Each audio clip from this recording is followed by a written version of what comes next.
ಮಾತಾ ಕಿ, ಬೋಲೋ ಭಾರತ್ ಮಾತಾ ಕಿ.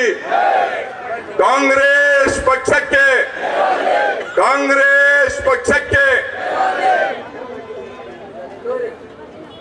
ವಿಧಾನಸೌಧಕ್ಕೆ 3ನೇ ಮಹಡಿಗೆ ಕರ್ನಾಟಕದಲ್ಲಿ ಕಾಂಗ್ರೆಸ್ ಪಾರ್ಟಿಯನ್ನ ತಂದಿದ್ದೀರಿ ಜೈಕಾರ ಹಾಕಿ. ಈಗ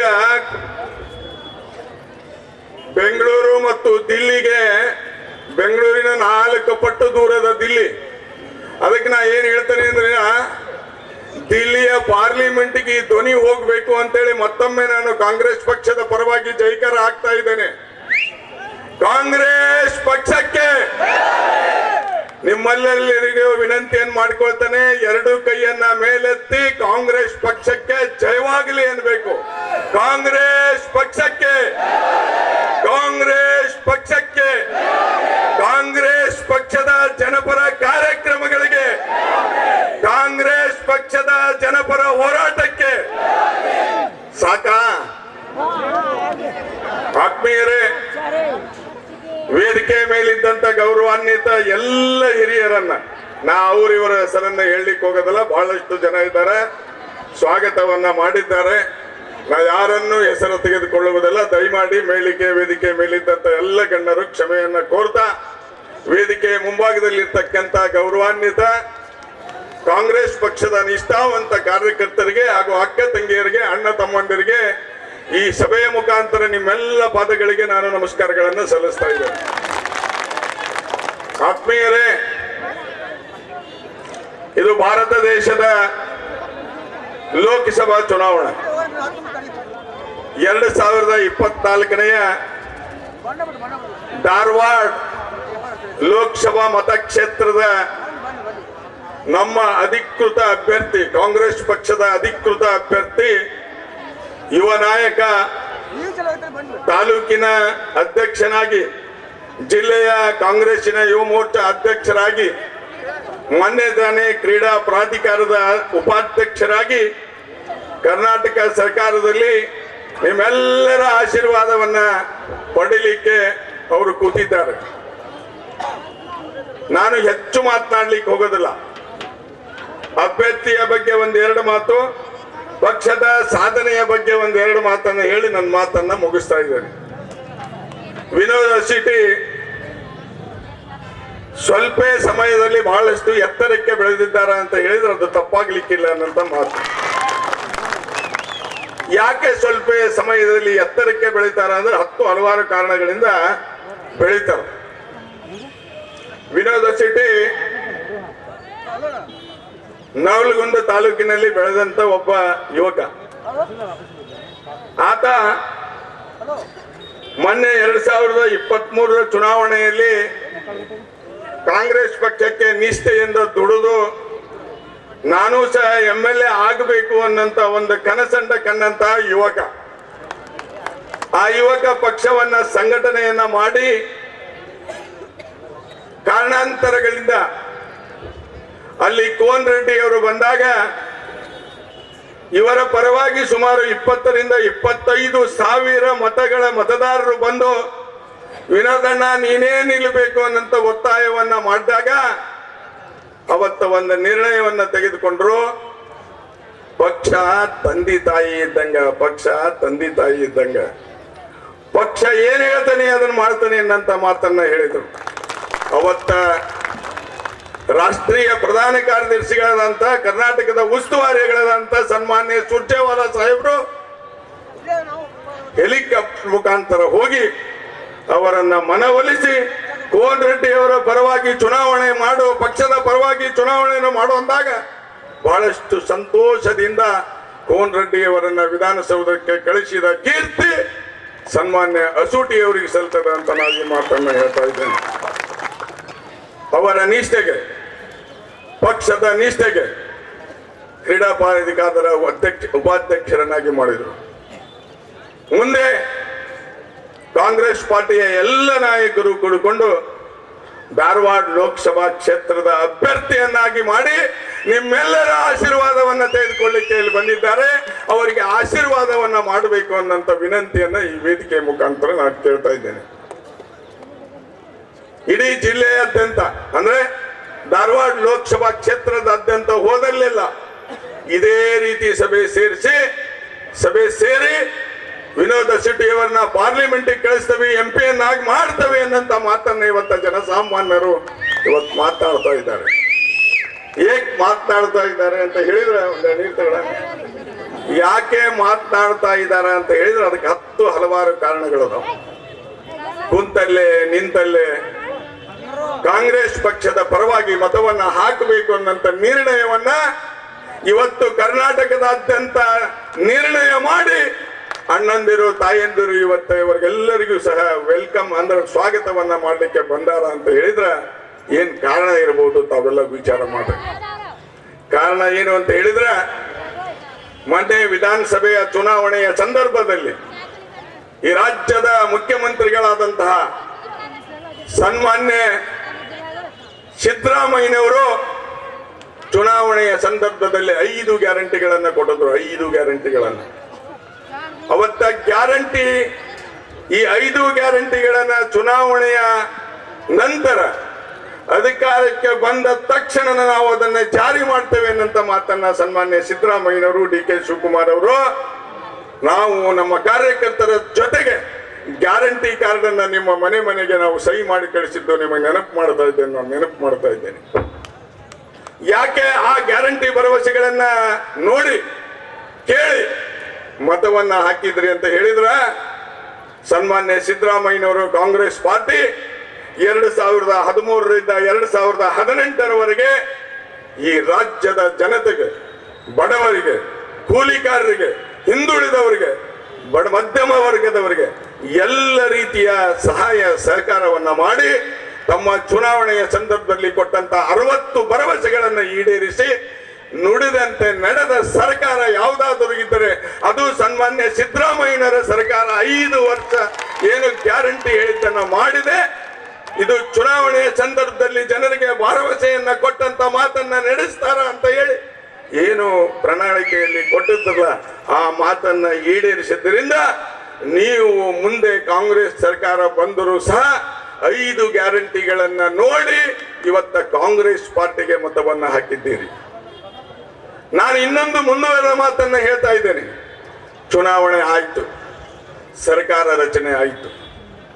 ಈ ರಾಜ್ಯಕ್ಕೆ, ಈ ರಾಜ್ಯದ ಮತದಾರರಿಗೆ ನಮ್ಮ ಮೇಲೆ ಋಣವನ್ನ ತೀರಿಸಿದ ಆಶೀರ್ವಾದವನ್ನ ಮಾಡಿದಂತ ಜನರಿಗೆ 5 ಗ್ಯಾರಂಟಿ ಕೊಡಬೇಕು ಅಂತ ಹೇಳಿ ಮೊದಲನೆಯ ಗ್ಯಾರಂಟಿಯನ್ನ ನನ್ನ ತಾಯಂದಿರಿಗೆ, ಅವರ ಮಕ್ಕಳಿಗೆ, ಇಡೀ ಕರ್ನಾಟಕ ರಾಜ್ಯಾದ್ಯಂತ ಬಸ್ಸಿನಲ್ಲಿ ಫ್ರೀಯಾಗಿ ಅಡ್ಡಾಡುವಂತ ಯೋಜನೆ ತಂದಂತ ಏಕೈಕ ಮುಖ್ಯಮಂತ್ರಿ ಅಂದ್ರೆ ಅದು ಕರ್ನಾಟಕ ಸರ್ಕಾರ, ಕಾಂಗ್ರೆಸ್ ಸರ್ಕಾರದ ಸನ್ಮಾನ್ಯ ಸಿದ್ದರಾಮಯ್ಯನವರು. ತಾಯಿ, ನಮ್ಮ ಶಿಗ್ಗಾಂವ್ ಸವಣೂರಿನಲ್ಲಿ ನೀವೆಲ್ಲ ಬಸ್ಸಿನೊಳಗೆ ಒಂದಲ್ಲ 100 ಬಾರಿ ಅಡ್ಡಾಡಿದ್ದ ಲೆಕ್ಕ ಹಾಕಿದ್ರ 1,85,00,000 ಜನ ಕರ್ನಾಟಕದ ಬಸ್ಸಿನಲ್ಲಿ ಫ್ರೀ ಆಗಿ ಅಡ್ಡಾಡಿದ್ದಾರೆ ಅಂದ್ರೆ ಅಂತ ಪುಣ್ಯಾತ್ಮನ ಭಾವನೆ, ಆ ಪುಣ್ಯಾತ್ಮನ ಒಂದು ಋಣವನ್ನ ತೀರಿಸುವಂತ ಈ ಕಾಲ ಬಂದಿದೆ ಅನ್ನಂತ ಮಾತನ್ನ ನಾನು ಈ ಸಂದರ್ಭದಲ್ಲಿ ಹೇಳ್ತಾ ಇದ್ದೇನೆ. ಅದೇ ರೀತಿ ಅಕ್ಕಿ ಕೊಡ್ತೇವೆ ಅಂತ ಹೇಳಿದ್ರು. 10 ಕಿಲೋ ಅಕ್ಕಿ ಕೊಡ್ತೇವೆ ಅಂತ ಹೇಳಿದ್ವಿ. ಕೇಂದ್ರ ಸರ್ಕಾರ ಈ 10 ಕಿಲೋ ಅಕ್ಕಿ ಇನ್ನು 5 ಕಿಲೋ ಕೊಡ್ರಿ ಅಂತ ಕೇಳಿದ್ರ ಅಕ್ಕಿಯನ್ನ ಅವ್ರು ಕೊಡ್ಲಿಲ್ಲ. ಅದರಲ್ಲಿಯೂ ಸಹ ರಾಜಕಾರಣ ಮಾಡಿ ನಾವು ಅಕ್ಕಿ ಕೊಡ್ಲಿಲ್ಲ ಅಂದ್ರೆ ಇವ್ರು ಹೆಂಗ್ ಅಕ್ಕಿ ಕೊಡ್ತಾರ, ಇವರ ಸುಳ್ಳು ಭರವಸೆಗಳನ್ನ ಹೇಳ್ಯಾರ ಅಂತೇಳಿ ಜನರಿಗೆ ತಲೆಯಲ್ಲೇ ತುಂಬಬೇಕು ಅಂತೇಳಿ ಈ ದೇಶದ ಪ್ರಧಾನ ಮಂತ್ರಿ ಅಕ್ಕಿಯನ್ನ ಕೊಡಲಿಲ್ಲ.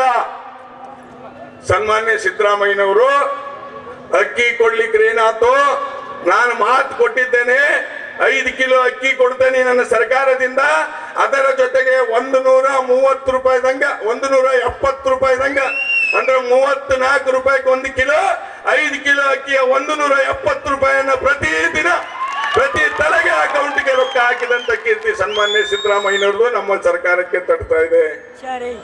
ಅದೇ ರೀತಿ ಈಗೇನು ಕರೆಂಟ್ ನಲ್ಲಿ ನಾವು ಕುಂತಿದ್ದೇವೆ ತಮ್ಗೆಲ್ಲ ಗೊತ್ತಿದೆ.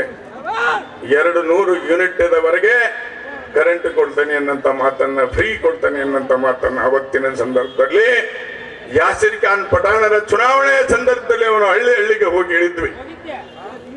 ಇವತ್ತ 1,65,00,000 ಜನರ ಕುಟುಂಬಗಳಿಗೆ ಫ್ರೀಯಾಗಿ ಕರೆಂಟ್ ತೆಗೆದಿನ ನಿರಂತರವಾಗಿ ಕರೆಂಟ್ ಕೊಟ್ಟಂತ ಯಾವುದಾದ್ರೂ ಒಂದು ಸರ್ಕಾರ ಇದ್ರೆ ಅದು ಸನ್ಮಾನ್ಯ ಸಿದ್ದರಾಮಯ್ಯನವರು ಕರ್ನಾಟಕ ಸರ್ಕಾರ ಅಂತ ಹೇಳಿದ್ರೆ ತಪ್ಪಾಗ್ಲಿಕ್ಕಿಲ್ಲ. ಮಾನ್ಯ ಬಂಧುಗಳೇ, ಯುವ ನಿಧಿ ಕಾರ್ಯಕ್ರಮ ಒಂದು ತಾಲೂಕಿನಲ್ಲಿ 400ರಿಂದ 1,500ರವರೆಗೆ ಯುವಕರಿಗೆ 3,000 ರೂಪಾಯಿ 1,500 ರೂಪಾಯಿ ಕೊಡ್ತಕ್ಕಂಥ ಯೋಜನೆ. ಅದೇ ರೀತಿ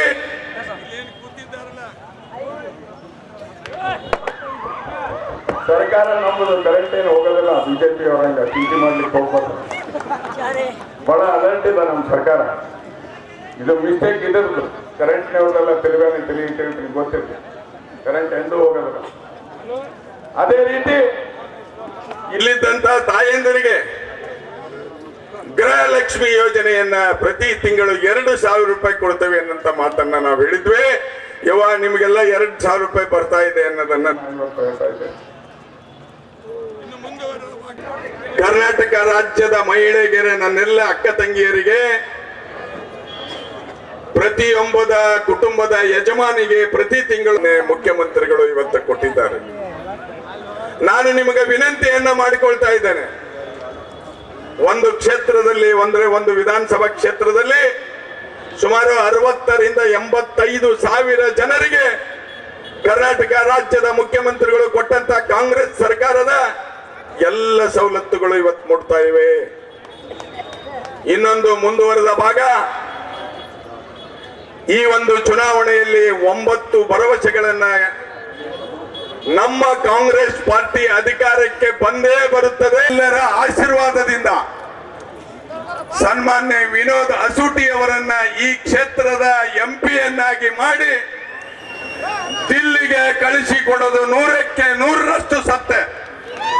ಅದರ ನಂತರ ಪ್ರಾಮಾಣಿಕವಾಗಿ ಕೇಂದ್ರ ಸರ್ಕಾರದ ಏನು ಯೋಜನೆಗಳನ್ನ ಪ್ರಣಾಳಿಕೆಯಲ್ಲಿ ಕೊಡ್ತಾ ಇದ್ದಾರಲ್ಲ, ಏನು ಕರ್ನಾಟಕದಲ್ಲಿ ಕಾಂಗ್ರೆಸ್ ಪಾರ್ಟಿ ಗ್ಯಾರಂಟಿಯನ್ನ ಕೊಟ್ಟಂತ ಸಂದರ್ಭದಲ್ಲಿ ನೀವೇನು ವಿಶ್ವಾಸವನ್ನ ಇಟ್ಟು ಮತವನ್ನ ಹಾಕಿದ್ರಲ್ಲ, ಅದೇ ರೀತಿಯೂ ಸಹ ಇವತ್ತ ಕೇಂದ್ರದ ಯೋಜನೆಗಳನ್ನ ಕರ್ನಾಟಕಕ್ಕೆ ತರುವಲ್ಲಿ ಸನ್ಮಾನ್ಯ ವಿನೋದ್ ಅಸೂಟಿ ಅವರು ಪ್ರಮುಖ ಪಾತ್ರವನ್ನ ನಿಮ್ಮೆಲ್ಲರ ಪರವಾಗಿ ಅವರು ವಹಿಸ್ತಾರನ್ನಂತ ಭರವಸೆಯನ್ನ ನಾನು ಕೊಡ್ತಾ ಇದ್ದೇನೆ. ಈ ದೇಶದ ಜನ, ಈ ದೇಶದ ರೈತರು, ಈ ದೇಶಕ್ಕೆ ಅನ್ನ ಕೊಡ್ತಕ್ಕಂತ ರೈತ ಒಕ್ಕಿದರೆ ಜಗವಲ್ಲ ಬಿಕ್ಕುವುದು ಅನ್ನಂತ ಮಾತು ನಮಗೂ ನಿಮ್ಗೆಲ್ಲರಿಗೆ ಗೊತ್ತಂತೆ ಇದೆ. ಈ ರೈತನಿಗೆ ಒಂದು ಬಾರಿ ಋಣಮುಕ್ತ ಆಗುವಂತಹ ಕನಸು ಕಾಣ್ತಾ ಇದ್ದೇವೆ ನಾವೆಲ್ಲರೂ. ಅದೇ ರೀತಿ ಸನ್ಮಾನ್ಯ ಮನಮೋಹನ್ ಸಿಂಗ್ ಅವರು ದೇಶದ ಪ್ರಧಾನಮಂತ್ರಿಯಾಗಿದ್ದಾಗ ಈ ದೇಶದ ರೈತರ ಸಾಲ 72,000 ಕೋಟಿ ರೂಪಾಯಿಗಳನ್ನ ಮನ್ನಾ ಮಾಡಿದಂತ ಕೀರ್ತಿ ಕಾಂಗ್ರೆಸ್ ಸರ್ಕಾರಕ್ಕೆ ಸಲ್ತದೆ ಅನ್ನೋದು ತಮಗೆಲ್ಲರಿಗೂ ಗೊತ್ತಿದೆ. ಮುಂದಿನ ದಿನಗಳಲ್ಲಿ ನಿಮ್ಮೆಲ್ಲರಿಗೆ ನಾ ಕೈ ಮುಗಿದು ಕೇಳ್ತಾ ಇದ್ದೇನೆ. ಈಗಾಗಲೇ ನೀವು ಗೃಹಲಕ್ಷ್ಮಿ ಯೋಜನೆಯಲ್ಲಿ 2,000 ರೂಪಾಯಿಗಳನ್ನು ತೆಗೆದುಕೊಳ್ತಾ ಇದ್ದೀರಿ. ಕೇಂದ್ರದಲ್ಲಿ ಕಾಂಗ್ರೆಸ್ ಸರ್ಕಾರ ಬರುತ್ತದೆ. ಅದೇ ರೀತಿ ಅಸೂಟಿ ಅವರೇ, ನೀವು ಈ ಬಾರಿ ನೀವು MP ಆಗ್ತೀರಿ ಅನ್ನೋದು ನನ್ನ ತಾಯಂದಿರು, ನನ್ನ ಅಣ್ಣ ತಮ್ಮಗಳಿಗೆ ಎಲ್ಲರಿಗೂ ಗ್ಯಾರಂಟಿ ಅದ. ಆ ಗ್ಯಾರಂಟಿಗೆ ನೀವು ಈಗೇನು ಕರ್ನಾಟಕ ರಾಜ್ಯದ ಕಾಂಗ್ರೆಸ್ ಸರ್ಕಾರ ಕೊಟ್ಟಂತ ಗೃಹಲಕ್ಷ್ಮಿಯ ಜೊತೆಗೆ ಮುಂದೆ ತಾವು ಅಧಿಕಾರಕ್ಕೆ ಬಂದಾಗ, ಕೇಂದ್ರದಲ್ಲಿ ಸರ್ಕಾರ ಬಂದಾಗ ಈ ತಾಯಂದಿರಿಗೆ ಪ್ರತಿ ವರ್ಷಕ್ಕೆ ಮಹಾಲಕ್ಷ್ಮಿ ಯೋಜನೆಯಲ್ಲಿ ಈಗಾಗಲೇ ಪ್ರಣಾಳಿಕೆಯಲ್ಲಿ ಬಿಡುಗಡೆ ಮಾಡಿದಂತ ಮಹಾಲಕ್ಷ್ಮಿ ಯೋಜನೆಯಲ್ಲಿ ನಿಮಗೆ ಒಂದು ವರ್ಷಕ್ಕೆ 1,00,000 ರೂಪಾಯಿ ಕೊಡುವಂತ ಯೋಜನೆಯನ್ನ ನಮ್ಮ ಕಾಂಗ್ರೆಸ್ ಪಾರ್ಟಿ ಮಾಡ್ತಾ ಇದೆ. ಅದಕ್ಕೆ ಈ ಹೆಣ್ಮಕ್ಕಳು ಗಟ್ಟಿಯಾಗಿದ್ದರೆ ನಮ್ಮ ಅಣ್ಣಂದರ ಕಿಶೆ ಗಟ್ಟಿ ಆಗ್ತದೆ.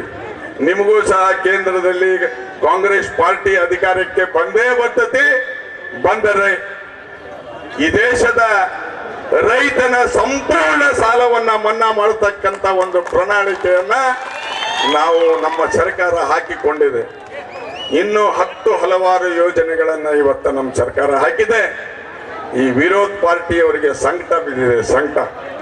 ಏನು ಅಂತ ಹೇಳಿದ್ರೆ ಅವ್ರು ಹೇಳ್ತಾ ಇದ್ರು ಸುಳ್ಳು ಭರವಸೆಗಳನ್ನ ಕೊಡ್ತಾರ, ಕಾಂಗ್ರೆಸ್ ಬಂದ್ರೆ ಸುಳ್ಳು ಹೇಳ್ತಾರ, ಕಾಂಗ್ರೆಸ್ ಈ ಗ್ಯಾರಂಟಿಯನ್ನ ಜಾರಿ ಮಾಡೋದಿಲ್ಲ, ಕಾಂಗ್ರೆಸ್ ಈ ದೇಶವನ್ನ ಈ ರಾಜ್ಯವನ್ನ ದಿವಾಳಿ ಮಾಡ್ತತಿ ಅನ್ನಂತ ಮಾತನ್ನ ಹೇಳಿದ್ರು. ಸನ್ಮಾನ್ಯ ಸಿದ್ದರಾಮಯ್ಯನವರು 15 ಬಾರಿ ಬಜೆಟ್ ಮಂಡಿದ ಏಕೈಕ ಮುಖ್ಯಮಂತ್ರಿ ಅವರು. ಈ ಯೋಜನೆಯ ಸಲುವಾಗಿನೇ ಅಭಿವೃದ್ಧಿ ಕೆಲಸದ ಜೊತೆಗೆ 52,009 ಕೋಟಿ ರೂಪಾಯಿಗಳನ್ನು ಈ ಯೋಜನೆಗೆ ಈ ವರ್ಷ ಇಟ್ಟಿದ್ದಾರೆ. ಅದೇ ರೀತಿ ಮುಂದಿನ ವರ್ಷಕ್ಕೂ ಇಡ್ತಾರೆ. 5 ವರ್ಷಗಳ ಕಾಲ ಈ ಸರ್ಕಾರದಲ್ಲಿ ಕೊಟ್ಟಂತ ಭರವಸೆಗಳನ್ನ ಎಂದೆಂದೂ ತಪ್ಪೋದಿಲ್ಲ ಅನ್ನಂತ ಮಾತನ್ನ ಈ ಸಂದರ್ಭದಲ್ಲಿ ನಾ ಹೇಳ್ತಾ ಇದ್ದೇನೆ. 2028ಕ್ಕೂ ನಮ್ಮದೇ ಸರ್ಕಾರ ತಲೆಗಿಟ್ಟಗರಿ ನೀವೆಲ್ಲರೂ. ಈ ಯೋಜನೆಯನ್ನ ಜಾರಿ ಮಾಡೋದೇ ನಮ್ಮ ಗುರಿ. ಮೊನ್ನೆ ಅಂಕಿ ಅಂಶಗಳನ್ನ ಮಾನ್ಯ ಮುಖ್ಯಮಂತ್ರಿಗಳೇ ಹೇಳಿದ್ರು. ತಮಗೆಲ್ಲರಿಗೂ ಗೊತ್ತಿರಲಿ, ಈ ಕರ್ನಾಟಕ ರಾಜ್ಯದಲ್ಲಿ ಈ ಗ್ಯಾರಂಟಿ ಯೋಜನೆಯ ಬಗ್ಗೆ ಸರ್ವೆ ಮಾಡಿದಾಗ 87% ಜನ ಕಾಂಗ್ರೆಸ್ಸಿಗೆ ವೋಟ್ ಹಾಕ್ತವಿ, ಕಾಂಗ್ರೆಸ್ ಅನ್ನ ಗೆಲ್ಲಿಸ್ತವಿ, ಕಾಂಗ್ರೆಸ್ಸಿನ ಗ್ಯಾರಂಟಿ ಯೋಜನೆಗೆ ನಾವು ಮನಸ್ಸು ತೋರಿದ್ದೇವೆ ಅನ್ನೋ ಮಾತನ್ನ ಹೇಳ್ತಾರೆ. ಅದ್ರ ಜೊತೆಗೆ ವಿರೋಧ ಪಾರ್ಟಿಯವರು ಸಹ ಇದನ್ನು ಒಪ್ಪಿದ್ದಾರೆ. ವಿರೋಧ ಪಾರ್ಟಿಯವರನ್ನ ಸರ್ವೆ ಮಾಡಿದ್ರ, ಅವರ ಬಾಯಿಂದ ಕೇಳಿದ್ರ 76% ಜನ ನಾವು ಕಾಂಗ್ರೆಸ್ ವೋಟ್ ಹಾಕ್ತೇವೆ ಅಂತ ವಿರೋಧ ಪಾರ್ಟಿಯವರು ಹೇಳ್ತಾ ಇದ್ದಾರೆ. ವಿರೋಧ ಪಾರ್ಟಿಯವರು ಸುಳ್ಳು ಸುದ್ದಿಯನ್ನ ಹಬ್ಬಿಸ್ಲಿಕ್ಕೆ ಬಿಜೆಪಿಯವರು ನಿಶಿಮರು. ಅಲ್ಲಿ ಹಂಗೈತಿ, ಇಲ್ಲಿ ಹಿಂಗೈತಿ, ಕಲಗಟ್ಟಿಗೆ ಹಂಗ ನಡೆದೈತಿ. ಈಗ ಪತ್ರಿಕಾ ಸ್ನೇಹಿತರು ಕೇಳಿದ್ರು ಏನಿದು ಅಂತ ಹೇಳಿ. ಯಾರ್ಯಾರು ತಲೆ ಕೆಡಿಸ್ಕೊಬೇಡ್ರಿ. ಈ ಸುಳ್ಳು ಸುದ್ದಿ ಬಲು ದೌಡು ಹೊರಗೆ ಹೊಂಟತಿ. ನೀಲ್ ಕೆಟ್ಟತಿ ಅಂತ ಹೇಳ್ತಾರಲ್ಲ, ಹಂಗ ಸುಳ್ಳು ಸುದ್ದಿ ದೌಡ್ ಹೋಗ್ತತಿ. ನೀವ್ಯಾರು ಯಾವುದೇ ಪರಿಸ್ಥಿತಿ ಒಳಗ ನೀವು ತಮ್ಮ ಕ್ಷೇತ್ರಗಳಲ್ಲಿ, ತಮ್ಮ ಹಳ್ಳಿಗಳಲ್ಲಿ, ತಮ್ಮ ವಾರ್ಡ್ಗಳಲ್ಲಿ, ತಮ್ಮ ಬೂತ್ಗಳಲ್ಲಿ ಕಾಂಗ್ರೆಸ್ ಪಕ್ಷಕ್ಕೆ ನಮ್ಮ ಗ್ಯಾರಂಟಿ ಯೋಜನೆಗಳನ್ನ ಹೇಳಿ ವಿನೋದ್ ಅರಸೂಟಿ ಅವರಿಗೆ ಮತವನ್ನ ಹಾಕಬೇಕು ಅನ್ನೋಂಥ ವಿನಂತಿಯನ್ನ ನಾವೆಲ್ಲರೂ ಕೂಡ್ಕೊಂಡು ಇವತ್ತು ಕೇಳಲಿಕ್ಕೆ ಬಂದಿದ್ದೇವೆ. ಅದೇ ರೀತಿ ತಾವು ಗೊತ್ತಿರಲಿ, ತಮಗೆ ಸೂರ್ಯ ಚಂದ್ರ ಹುಟ್ಟುವುದೆಷ್ಟು ಸತ್ಯವೋ ಅಷ್ಟೇ ಸತ್ಯ ಈ ರಾಜ್ಯದಲ್ಲಿ ಅತಿ ಹೆಚ್ಚು ಕಾಂಗ್ರೆಸ್ಸಿನ ಎಂಪಿಗಳಾಗಿ ದಿಲ್ಲಿಯಲ್ಲಿ ಆಡಳಿತ ಮಾಡತಕ್ಕಂತ ಕಾರ್ಯಾಲಯಕ್ಕೆ ಹೋಗ್ತಾರ ಅಂತ ಹೇಳಿದ್ರ ಇವತ್ತ ಸತ್ಯ ಅನ್ನಂತ ಮಾತನ್ನ ಈ ಸಂದರ್ಭದೊಳಗೆ ಹೇಳಿ, ಯಾಸೀರ್ ಖಾನ್ ಪಠಾಣ್ ಅವರು ಅಣ್ಣವರ ಒಂದ್ ಸ್ವಲ್ಪ ದೌಡು ಕೊಡಬೇಕಾಗಿತ್ತು. ನೀವು ಟಿಕೆಟ್ ನಮಗೆ ಬಹಳ ಲೇಟ್ ಆಗಿ ಕೊಟ್ರಿ ಮಾನ್ಯ ಸಾಹೇಬ್ರ. ಹಿಂದಿಂದು 19ನೇ ತಾರೀಕು 7 ಗಂಟೆಗೆ, ಇದಕ್ಕಿಂತ ಲೇಟ್ ಆಗಿ ಟಿಕೆಟ್ ಅನೌನ್ಸ್ ಮಾಡಿದ್ದೀರಿ. ಕಾರಣಾಂತರಗಳಿಂದ ಟಿಕೆಟ್ ಕೊಟ್ಟಾಗ ಎಷ್ಟು ನಿಷ್ಠೆಯಿಂದ ಎಲ್ಲರೂ ಕೂಡಿ ನಮ್ಮ ಜನ 65,000 ವೋಟ್ಗಳನ್ನು ಹಾಕಿದ್ದಾರೆ. ಈ ಸಲ ನಿಮಗೆ ವೇದಿಕೆ ಮೇಲೆ ಇದ್ದಂತ ನಾಯಕರಿಗೆ, ಜಿಲ್ಲಾ ಅಧ್ಯಕ್ಷರನ್ನು ಒಳಗೊಂಡು ನಾವೊಂದು ಭರವಸೆಯನ್ನ ಕೊಡ್ತೇವೆ. ನನ್ನೆಲ್ಲ ಕಾರ್ಯಕರ್ತರು ಆ ರೀತಿ ಕೆಲಸ ಕಾರ್ಯಗಳನ್ನ ಮಾಡ್ತಾ ಇದ್ದಾರೆ. ನಾವೆಲ್ಲರೂ ಒಗ್ಗಟ್ಟಾಗಿ ಇವತ್ತ ಕಾಂಗ್ರೆಸ್ ಪಾರ್ಟಿಗೆ ನಾವು ಕೆಲಸ ಕಾರ್ಯಗಳನ್ನ ಮಾಡ್ತಾ ಇದ್ದೇವೆ. ಹೋದಲ್ಲೆಲ್ಲ ವಿನೋದ್ ಅರಸೂಟಿಗೆ ವೋಟ್ ಹಾಕ್ತೇವೆ ಅನ್ನಂತ ಒಂದು ಇವತ್ತ ಮಾತನಾಡ್ತಾ ಇದ್ದಾರೆ. ನಾನು ನಿಮಗೆ ಭರವಸೆಯನ್ನ ಕೊಡ್ತೇನೆ. ಈ ವೇದಿಕೆ ಮುಖಾಂತರ 1 ಲಕ್ಷಕ್ಕೂ ಹೆಚ್ಚು ಹೇಳ್ಬೋದಾ ಈ ಮಾತನ್ನ? ನೀವೆಲ್ಲರೂ ಕೈ ಎತ್ತಿ ಹೇಳ್ಬೇಕು. ಹೇಳ್ರಿ ಅಂತ ಹೇಳ್ತೇವೆ, ಇಲ್ಲ ಅಂದ್ರೆ ಹೇಳೋದಿಲ್ಲ. 1 ಲಕ್ಷಕ್ಕೂ ಹೆಚ್ಚು ಮತಗಳನ್ನ ವಿನೋದ್ ಅರಸೂಟಿ ಅವರಿಗೆ ಕೊಡುವಂತ ಪ್ರಯತ್ನವನ್ನ ನಾವು ಮಾಡ್ತೇವೆ ಅನ್ನಂತ ಮಾತನ್ನ ತಮಗೆ ಭರವಸೆಯನ್ನ ಕೊಟ್ಟು, ಮುಂದಿನ ದಿನಗಳಲ್ಲಿ ಈ ವಿಧಾನಸಭಾ ಕ್ಷೇತ್ರ ಕಾಂಗ್ರೆಸ್ ಪಾರ್ಟಿ ಅನ್ನೋದನ್ನ ನೀವೆಲ್ಲರೂ ಮನಗಂಡು ಇವತ್ತು ಹೋಗ್ಬೇಕಾಗಿದೆ. ಕಾಂಗ್ರೆಸ್ ಪಾರ್ಟಿ ಅನ್ನೋದ ನೀವೆಲ್ಲರೂ, ನಾನು ಒಂದು ಮಾತನ್ನ ಇಲ್ಲಿ ಹೇಳಲೇಬೇಕಾಗ್ತದೆ. ಅಣ್ಣರ, ನಾವ್ಯಾರು ಅರ್ಜೆಂಟ್ MLA ಆಗಿಲ್ಲ. ಈಗ ನಿಮ್ಗೆಲ್ಲರಿಗೂ ಹೇಳ್ತಾ ಇದ್ದೀನಿ, ನಾವ್ಯಾರು ಅರ್ಜೆಂಟ್ MLA ಆಗೋದಿಲ್ಲ. ಈ ಕ್ಷೇತ್ರದ ಶಾಸಕ ಬಸವರಾಜ ಬೊಮ್ಮಾಯಿ ಹಾವೇರಿಗೆ ಹೋಗಿದ್ದಾರೆ. ಹಾವೇರಿಗೆ ಹೋದಕ್ಕೆ ಗೊತ್ತಿಲ್ಲ, ಇದು ಸಿಕ್ಕಾವಂತ ತಿಳ್ಕೊಂಡಾರ ಅವರು ಬಸವರಾಜ ಬೊಮ್ಮಾಯಿ ಅವರು. ಅದಕ್ಕ ನಾ ಹೇಳ್ತಾ ಇದ್ದೇನೆ, ಬೊಮ್ಮಾಯಿ ಅವರ ಇಲ್ಲಿ ಆಡ್ತಕ್ಕಂತ ನಿಮ್ಮ ಕುಂಟಿ ಪಿಳ್ಳಿ ಆಟ ನಡೆಯೋದಿಲ್ಲ ಹಾವೇರಿ ಒಳಗೆ. ನೀವೇನಿಲ್ಲ ಆಟ ಆಡಿಸ್ತಿದ್ರಲ್ಲ, ಆ ಆಟ ಹಾವೇರಿಯಲ್ಲಿ ನಡೆಯೋದಿಲ್ಲ. ಅಲ್ಲಿನೂ ಸಹ ಆನಂದ ಸ್ವಾಮಿ ಗಡ್ಡದ ದೇವರ ಮಠ ನಮ್ಮ ಕಾಂಗ್ರೆಸ್ಸಿನ ಅಭ್ಯರ್ಥಿ 8 ವಿಧಾನಸಭಾ ಕ್ಷೇತ್ರದಲ್ಲಿ 7 ವಿಧಾನಸಭಾ ಕ್ಷೇತ್ರದಲ್ಲಿ ನಮ್ಮ ಪಕ್ಷದ ಶಾಸಕರಿದ್ದಾರೆ. ಹಾವೇರಿ ಮತ್ತು ಗದಗ ಕ್ಷೇತ್ರದಲ್ಲಿ ನಾನು ಪ್ರತಿಯೊಂದು ತಾಲೂಕಿನೊಳಗೆ ಅಡ್ಡಾಡಿದ್ದೇನೆ.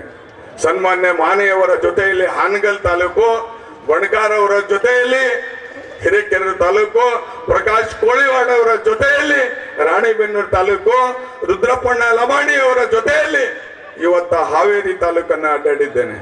ಎಲ್ಲ ಕಡೆ ಆ ಮುಖ್ಯಮಂತ್ರಿ